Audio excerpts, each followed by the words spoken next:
Welcome. I'm Dr. Harriet Hall, also known as the Skepdoc, and this is the first in a series of 10 lectures about science-based medicine. In this first lecture, I'll explain what science-based medicine is, why it's important, and how it's different from evidence-based medicine. In the second lecture, I'll talk about medicine that isn't based on science, complementary and alternative medicine, or CAM. In lectures 3 through 8, I'll cover individual topics in CAM that claim to be science-based but that are not. Chiropractic, acupuncture, homeopathy, naturopathy, energy medicine, and miscellaneous others. In lecture 9, I'll talk about some of the pitfalls in clinical research, why we can't take every published study at face value, and how to tell if a study is good science. And in the final lecture, I'll talk about how science-based medicine is misunderstood in the media and in politics. I've prepared a course guide to accompany these lectures. It summarizes the important information from each lecture and includes references and suggestions for further reading. Now, the subject of these lectures is science-based medicine, not CAM. So why devote so much time to discussing CAM? Well, there's method in my madness. There are 2 reasons to concentrate on CAM. First, I think that understanding what good science isn't is the best way to understand what good science is. Most of what I've learned about what constitutes a good scientific study, I learned by studying the flaws in a lot of very bad studies. Bad examples can be very educational. If you haven't learned to spot what's wrong in flawed science, how could you ever be sure that something is good science and doesn't have any of those flaws? Have you ever read books about neurologic abnormalities like Oliver Sacks' book, The Man Who Mistook His Wife for a Hat? When part of the brain is damaged by a stroke or a tumor or trauma, strange things happen, abnormal behavior and loss of certain abilities that we take for granted. Those abnormalities are clues to understanding how that part of the brain normally works. Studying brain pathology helps us understand normal brain function. And the principle of learning about the good by studying the bad works for almost anything. For instance, if you wanted to learn how to apply makeup, it would be helpful to see examples of people who've used too much makeup or the wrong kind. So that's the first reason. The second reason is that much of CAM falsely claims to be based on science, and we need to understand why mainstream science rejects those claims. Jenny McCarthy says, vaccines cause autism. Her autistic son Evan is all the evidence she needs. She says, my science is Evan and he's at home. That's my science. Well, we can easily dismiss claims like that. As Christopher Hitchens famously said, assertions made without evidence can be dismissed without evidence. But it's not so easy to dismiss a homeopath who shows us his evidence in the form of a long list of published peer-reviewed scientific studies that he thinks have validated homeopathy.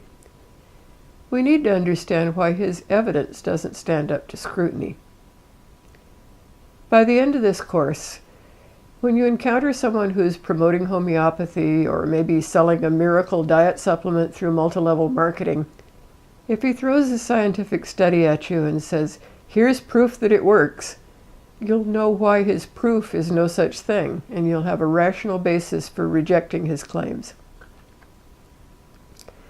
Now, science is a wonderful thing. It has improved our lives, it's lengthened our lifespans, and it's given us reliable tools to understand how the world works. But for most of human history, we had to make do without science. Evolution shaped our ancestors' brains to help them survive in a world without science. A world without newspapers, books, or the internet, without even written language. They had only 2 ways of learning about the world, their own experiences and the experiences of others. If you ate an unfamiliar berry and got sick, you'd learn not to eat those berries, if you survived. Or a friend might tell you not to eat them because they made him sick, and you might be able to profit from his experience. Sometimes what your friend told you might be wrong, but in general, paying attention to the stories of your friends was likely to help you survive. To survive as hunter-gatherers on the African savanna, our ancestors needed to learn from stories, and they also needed to make fast decisions. So they evolved to be very good at pattern recognition and at jumping to conclusions. Have you ever thought you saw an animal and then taken a closer look and realized you'd been fooled by a stump or a rock or something? The other day I thought I saw a dead bird out on our deck, but it turned out to be just a crumpled brown leaf. We look for recognizable patterns, but we can be fooled by objects that have a similar profile. Now, let's say you're one of our ancestors on the savannah. You see something over there off in the distance in the bushes, and it looks sort of lion-shaped, but it might just be an illusion created by branches and shadows. If you see the pattern as a lion and you're wrong, you run away when you didn't need to, but there's no real harm done. On the other hand, if you miss a real lion, your mistake could be fatal. Richard Wiseman explained, "The ability to find patterns is so important to your survival that your brain would rather see a few imaginary patterns than miss genuine instances of cause and effect. That's the price you pay for being so amazing the rest of the time." But we see imaginary patterns everywhere. For instance, a baseball player notices that he was wearing a certain pair of socks when his team won, so he develops a superstition and he keeps wearing his lucky socks. His team doesn't always win when he wears those socks, but it wins often enough to reinforce his superstitious belief. Evolution shaped our thinking processes for maximum survival advantage, but it was a mixed blessing. There were advantages to our skills, but there were also downsides. We got very good at pattern recognition, and that helped us make sense of our environment. It helped us identify threats like a lion in the bushes, and it helped us learn the effects of poisonous plants or medicinal plants. But it gave us a tendency to sometimes see patterns that aren't real and to develop superstitious beliefs about cause and effect. We got very good at making quick decisions. This allowed us to react in time, to run away from the lion now, instead of stopping to think about it. But it made us more likely to jump to conclusions before we had all the evidence. Evolution equipped us with emotions that were very handy for survival. Fear motivated us to run away from the lion fast, but emotions can interfere with judgment. For instance, the fear of death can lead cancer patients to grasp at straws and go to Mexico to try implausible, potentially dangerous treatments like Laetrile. Morgan Levy said, "Thinking like a human is not a logical way to think, but it is not a stupid way to think either. You could say that our thinking is intelligently illogical."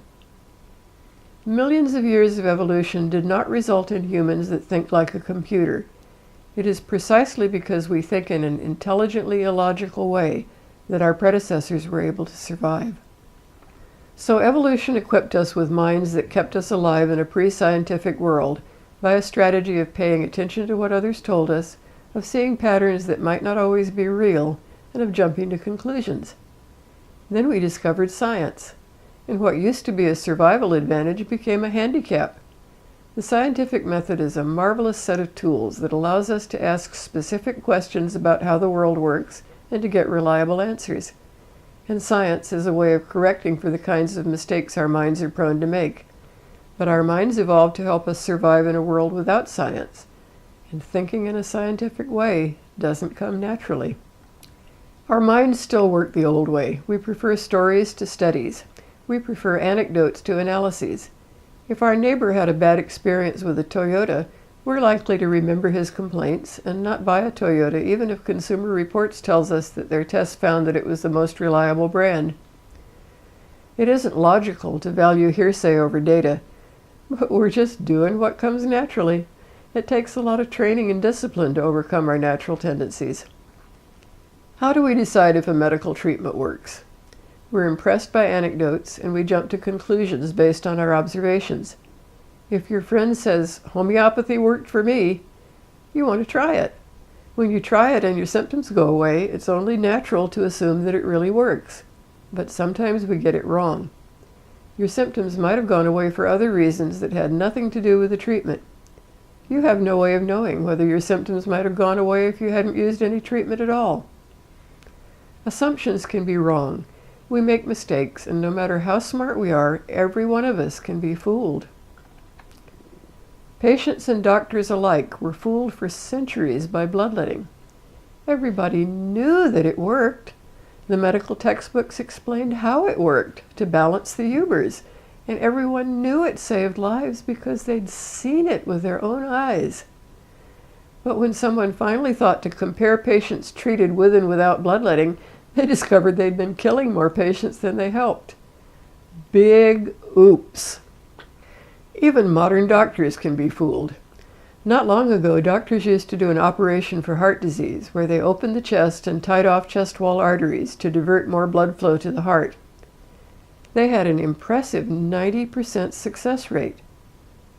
A doctor named Leonard Cobb was skeptical, so he did an experiment with a sham surgery control group where he just made the incision in the chest and closed it back up without actually doing anything inside.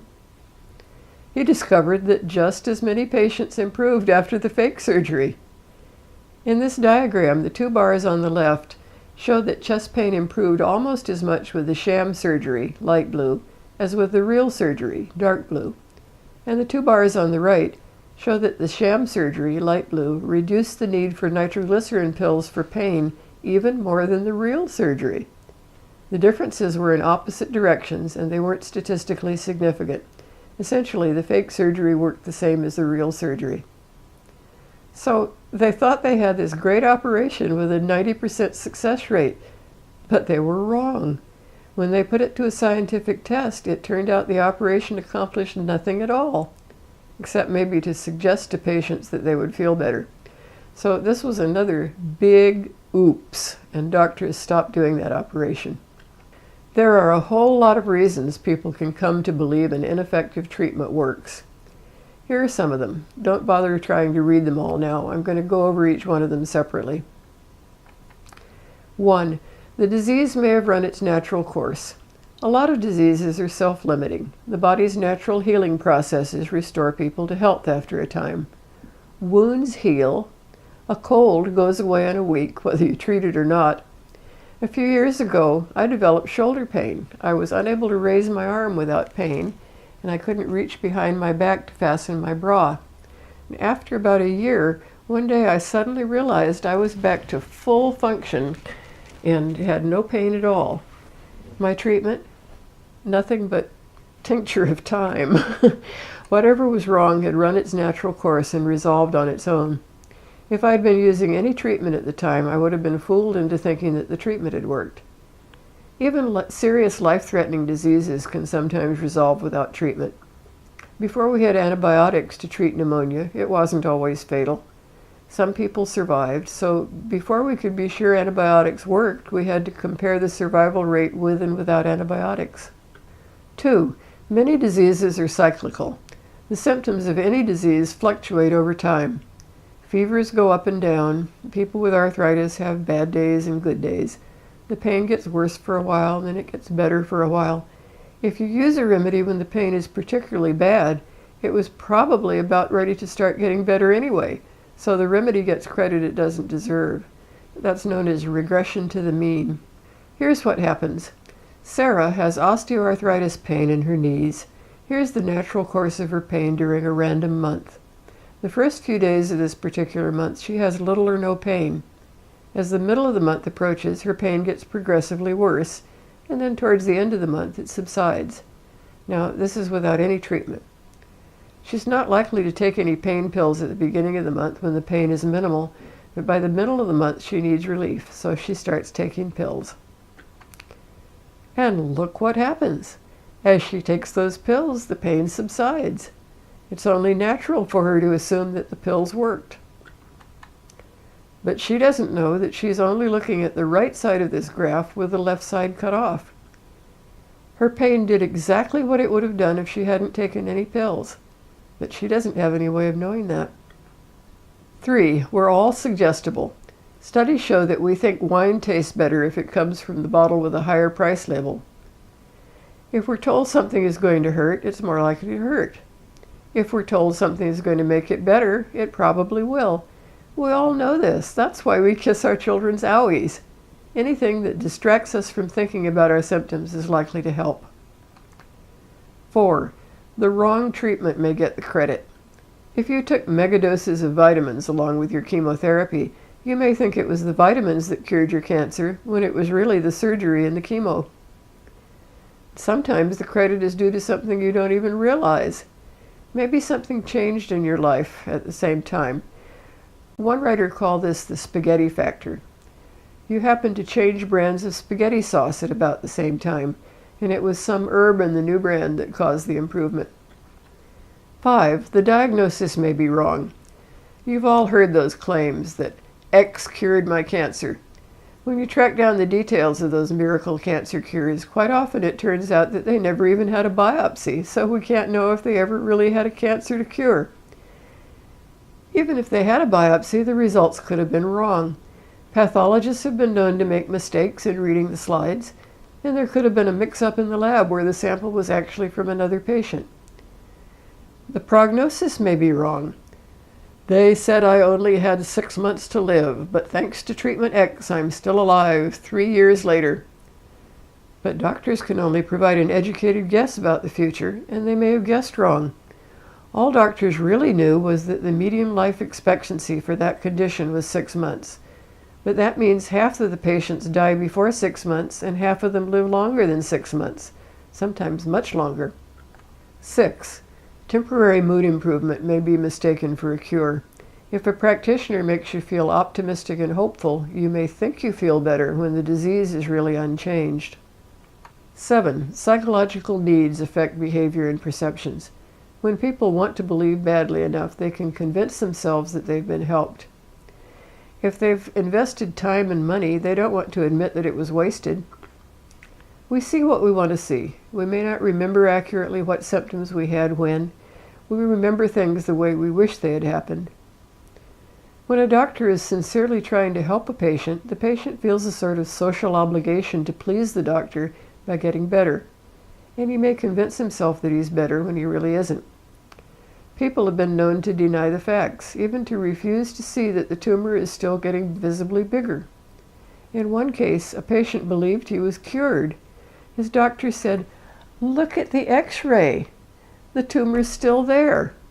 And the patient refused to believe it. He insisted that that was just a shadow where the tumor used to be. 8. We confuse correlation with causation. Now this is a big one. Just because improvement follows a treatment, that doesn't necessarily mean that the treatment caused the improvement. It's called the post hoc ergo propter hoc fallacy.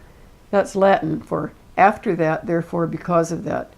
The rooster crowed, and then the sun came up. Therefore, the rooster made the sun come up. Well, it's easy to see what's wrong with that reasoning. But look at this. I took a pill, I got better, therefore the pill made me better. When we take a pill and then we feel better, it seems compellingly obvious to us that it was the pill that made us feel better. And maybe it was the pill. But maybe it was just a mistake, like the rooster. We don't stop to think that we might have felt better for some other reason. We don't stop to rule out all other possible explanations. We jump to conclusions like the man who trained a flea to dance when it heard music, and then he cut the flea's legs off one by one until it stopped dancing. And then he concluded that the flea's organs of hearing must be in its legs. Correlation is not causation. People noticed that the number of autism diagnoses increased at about the same time the number of vaccines for infants increased. They saw a correlation and they assumed causation. Vaccines must cause autism. But there was also a correlation with the number of pirates. Science studied vaccines and autism, and they didn't find any evidence that vaccines caused autism. Science didn't study pirates to see if they caused autism. I love this graph. It shows an almost perfect correlation between autism diagnoses and the sales of organic food. Does anyone think organic food causes autism? Correlation doesn't equal causation. To find out if a correlation really indicates a cause, a scientist named Hill came up with this list of criteria for determining causation. I'll illustrate with the example of smoking and lung cancer. There's no way we could do a randomized controlled study of smoking. You can't divide people into two groups and make one group smoke and the other not. And you certainly couldn't have a blinded study because they wouldn't know whether they were smoking. So we had to approach the question by other routes. There was a temporal relationship. People smoked first and got lung cancer later. 2, there was a strong relationship. Lots more smokers than non-smokers got lung cancer. 3, there was a dose-response relationship. The more cigarettes smoked, the higher the rate of lung cancer. 4, the results of various kinds of studies were all consistent. 5, the mechanism was plausible. We know there are cancer-causing compounds in cigarette smoke.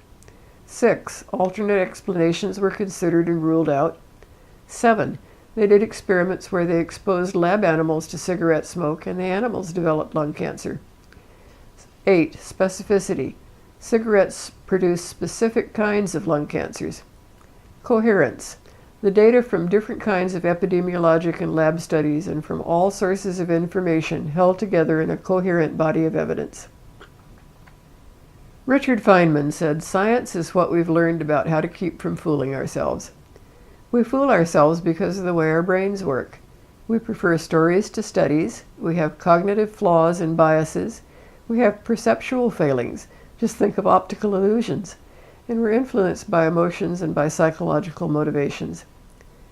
Biases and cognitive errors lead us to false conclusions that we wish to be true. Science is the only method that systematically controls for our biases and cognitive errors and allows us to obtain reliable information. The author of this book, a doctor named Druin Birch, has called it medicine's beautiful idea. The idea that no matter how certain we are that a treatment works, no matter how reasonable a belief sounds, we still have to test it.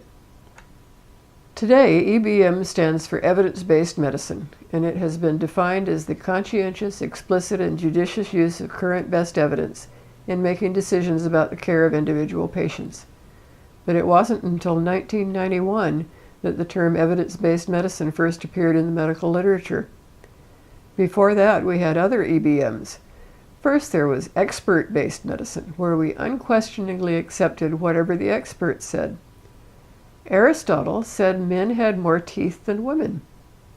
He was the expert, and for centuries everyone took his word for it. No one bothered to look in mouths and count teeth. And then there was experience-based medicine, where a doctor could say, "In my experience, this treatment has worked well for my patients." For centuries, doctors had experience with bloodletting to balance the humors, and they were thoroughly convinced that they were saving lives when they were actually killing patients. My colleague Mark Crislip says that the 3 most dangerous words in medicine are "in my experience," because experience is so very compelling, but is so very often wrong. So we learn to rely on scientific evidence rather than on expert opinion and experience. The first modern clinical trial was done by James Lind of the Royal Navy in 1747. Back then, the sailing ships went out for years at a time, and sailors had no access to fresh foods. Sailors developed scurvy. They became weak, unable to work, and had internal bleeding, fever, jaundice, convulsions, bone pain, bleeding gums, their teeth fell out, and they died a painful death. Lind had heard reports of successful treatment with various remedies, and he decided to test them to find out if any of them really worked. He divided a group of 12 sick sailors into 6 groups, and he gave each group a different test remedy: a quart of cider, 25 drops of elixir of vitriol. Now, that's sulfuric acid. I sure hope he diluted it in water before he gave it to them. 6 spoons of vinegar, half a pint of seawater, yuck, 2 oranges and a lemon, or a spicy paste plus a drink made from barley. The winner was, ta-da, 2 oranges and a lemon. Lind had shown that citrus fruit worked to cure scurvy, but he didn't have any idea how it worked. Today we know that scurvy is due to a deficiency of vitamin C, but vitamins wouldn't be discovered for another 2 centuries. Lind thought scurvy was caused by putrefaction, and he thought citrus fruits worked because the acid in the fruit prevented putrefaction. He tried sending ships out with bottled juice to save storage space, but that didn't work. The bottling process heated the juice and destroyed the vitamin C. So they had to go back to using fresh fruit. Anyway, the first clinical trial had found an effective treatment for scurvy. British sailors became known as limeys, and medical science was off and running. Some doctors still think that "in my experience" is better than evidence. Here's one. Jay Gordon, pediatrician to the stars. He caters to parents who want an excuse to delay or omit vaccinations. He says, "My very strong impression is that children with the fewest vaccines or no vaccines at all get sick less frequently and are healthier in general. I truly believe they also develop less autism." Well, his personal experience and uncontrolled observations have led him to false beliefs. Controlled scientific studies have proved that his beliefs are wrong, that he stubbornly prefers his own very strong impression to the scientific evidence. Evidence-based medicine was a great idea. Treat patients according to the evidence from scientific studies whenever possible. Unfortunately, the practice wasn't as good as the promise. We coined the term science-based medicine to point out the flaws in the way evidence-based medicine was being implemented. In 2008, a group of us skeptical doctors started the Science-Based Medicine blog under the leadership of Steven Novella. If you aren't familiar with the blog, I hope you'll check it out. It's www.sciencebasedmedicine.org. Science-based medicine is all one word. Here's the published hierarchy for evidence and evidence-based medicine. The quality of evidence increases as you climb the pyramid. The red bar near the top is the RCT. That's the gold standard of clinical science, the randomized controlled trial. It uses a placebo control and is double-blind. Typically, they compare an active drug to an inactive placebo, maybe a sugar pill. That's the gold standard of clinical science, the randomized controlled trial. Ideally, it uses a placebo control and is double-blind. Typically, they compare an active drug to an inactive placebo, maybe a sugar pill. The placebo is disguised so that it looks exactly like the active test drug. In a double-blind experiment, the patient doesn't know which he's getting, and the person giving him the pills doesn't know which he's giving. The pills are prepared by a third party who isn't otherwise involved in the research. They are coded, and the code isn't broken until the trial is finished. And the patients are randomly assigned to two equal groups to minimize any influence from other factors. The results are analyzed to determine if there is a statistically significant difference. Even the best RCTs are not definitive. There are a lot of things that can go wrong that could lead to false results. I'll be covering that in Lecture 9. We should never rely on the results of a single study. We should wait for confirmation by other studies. The lowest level on the pyramid is in vitro research. In vitro means in glass, like test tubes or petri dishes. You can kill cancer cells in the lab with practically anything, for instance, a bleach or a blowtorch. But what happens to cells in a petri dish doesn't necessarily happen when they're part of a living body. And using a blowtorch on a patient wouldn't be a good idea. The next level is animal research, but the results of animal studies may not be applicable to humans. For instance, aspirin causes birth defects in mice, but it doesn't do that in humans. The next level is ideas, editorials, and opinions, which are basically speculation by people who may be more or less qualified to speculate. Then case reports, descriptions of a single patient. Then case series, reports of several patients with the same condition. Then case control studies, for example, where patients with lung cancer are compared to patients who don't have lung cancer to see whether there are more smokers in the lung cancer group. Then the cohort study, where groups of people are followed over time, for instance, groups of smokers and non-smokers, to see which group eventually develops more lung cancer. The EBM hierarchy puts the gold standard RCT near the top of the pyramid, but there's an even higher level. All too often, different RCTs get conflicting results. To break the tie, we can do a systematic review or a meta-analysis to combine information from several trials to reach a more accurate conclusion. They are the highest level of evidence, but they can only be as good as the individual studies. And sometimes they get false conclusions because of GIGO, garbage in, garbage out. And one really well-designed large study can sometimes trump systematic reviews of lower quality studies. Evidence-based medicine rigorously limits itself to considering only the evidence, but something is missing from this pyramid. There is no place in this hierarchy for evidence from basic science showing that a treatment is impossible or highly improbable. It doesn't give any consideration to prior plausibility. They tend to give equal credence to a study of a new antibiotic and a study of a homeopathic remedy. They don't seem to care that homeopathy is incompatible with our knowledge of physics, chemistry, and biology. They don't seem to understand that we would need far more evidence than a clinical study before we could accept that a homeopathic remedy was effective.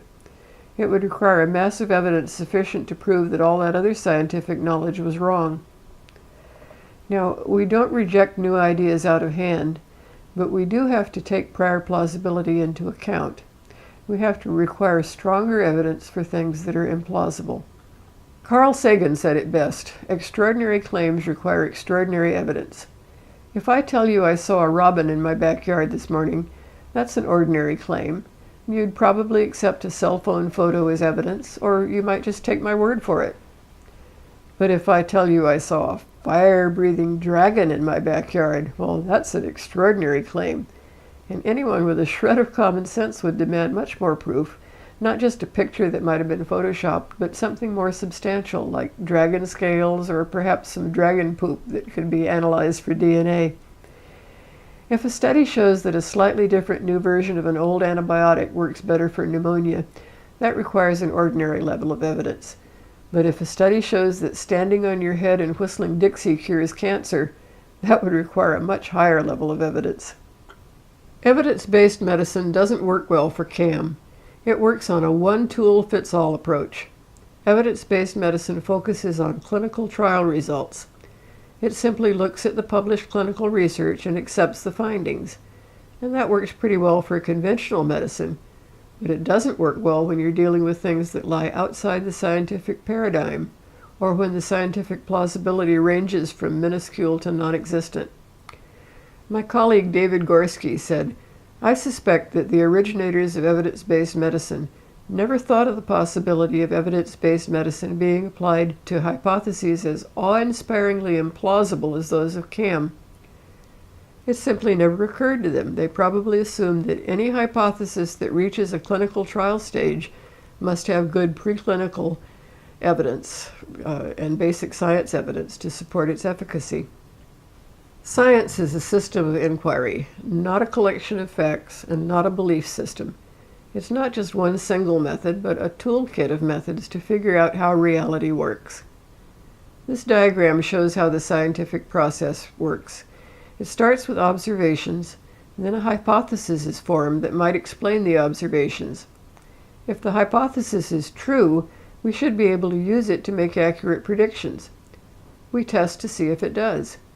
If we observe that the predictions are not accurate, we have to modify the hypothesis. If the hypothesis does allow us to make accurate predictions, then evidence eventually accumulates and theories can be formed. The word theory is very often misunderstood. In science, a theory doesn't mean a guess or an opinion. A scientific theory is an established body of knowledge like germ theory or the theory of evolution. Science is a disciplined process for testing hypotheses. It progresses slowly but inexorably as new discoveries build on old ones. It doesn't claim to have the truth. It reaches provisional conclusions based on the best available evidence, and it's always ready to change those conclusions if new, better evidence comes along. Studies are repeated, and they're either confirmed or discredited. A body of evidence gradually accumulates to the point that experts in the field can reach a consensus. Science makes mistakes, but a self-correcting system is in place. It's a collaborative effort. Studies are peer-reviewed, and scientists scrutinize each other's work.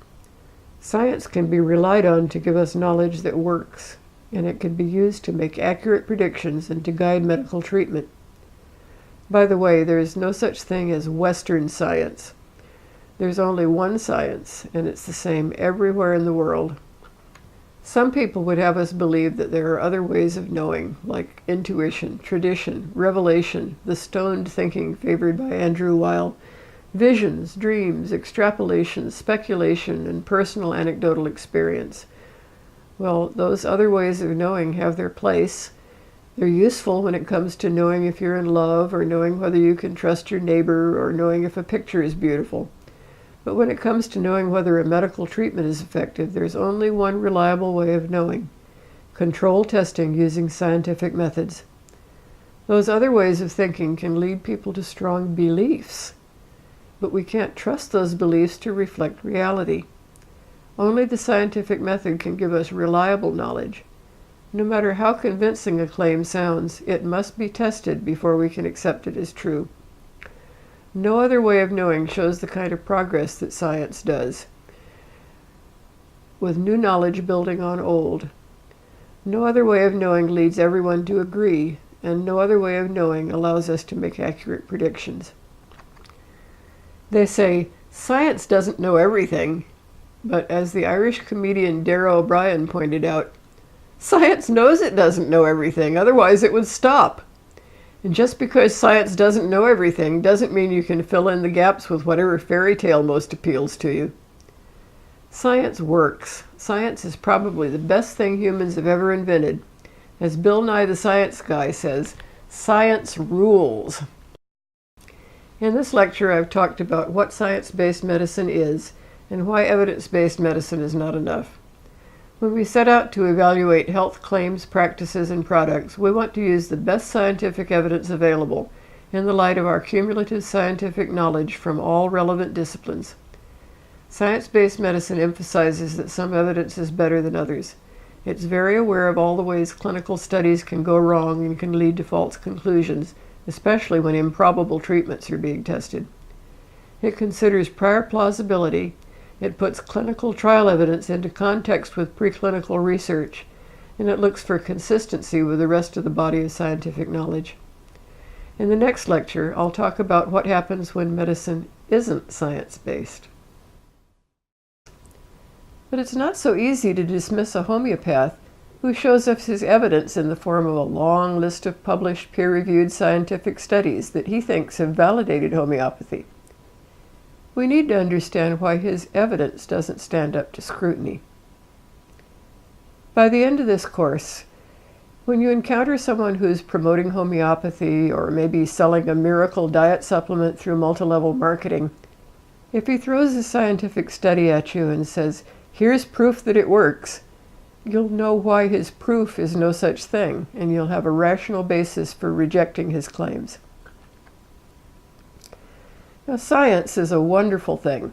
It has improved our lives, it's lengthened our lifespans, and it's given us real.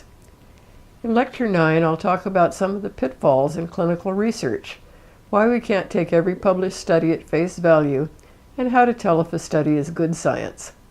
And in the final lecture, I'll talk about how science-based medicine is misunderstood in the media and in politics. I've prepared a course guide to accompany these lectures. It summarizes the important information from each lecture and includes references and suggestions for further reading. Now, the subject of these lectures is science-based medicine, not CAM. So why devote so much time to discussing CAM? Well, there's method in my madness. There are two reasons to concentrate on CAM. First, I think that understanding what good science isn't is the best way to understand what good science is. Most of what I've learned about what constitutes a good scientific study, I learned by studying the flaws in a lot of very bad studies. Bad examples can be very educational. If you haven't learned to spot what's wrong in flawed science, how could you ever be sure that something is good science and doesn't have any of those flaws? Have you ever read books about neurologic abnormalities like Oliver Sacks' book, The Man Who Mistook His Wife for a Hat? When part of the brain is damaged by a stroke or a tumor or trauma, strange things happen, abnormal behavior and loss of certain abilities that we take for granted. Those abnormalities are clues to understanding how that part of the brain normally works. Studying brain pathology helps us understand normal brain function. And the principle of learning about the good by studying the bad works for almost anything. For instance, if you wanted to learn how to apply makeup, it would be helpful to see examples of people who've used too much makeup or the wrong kind. So that's the first reason. The second reason is that much of CAM falsely claims to be based on science, and we need to understand why mainstream science rejects those claims. Jenny McCarthy says vaccines cause autism. Her autistic son Evan is all the evidence she needs. She says, "My science is Evan and he's at home. That's my science." Well, we can easily dismiss claims like that. As Christopher Hitchens famously said, assertions made without evidence can be dismissed without evidence.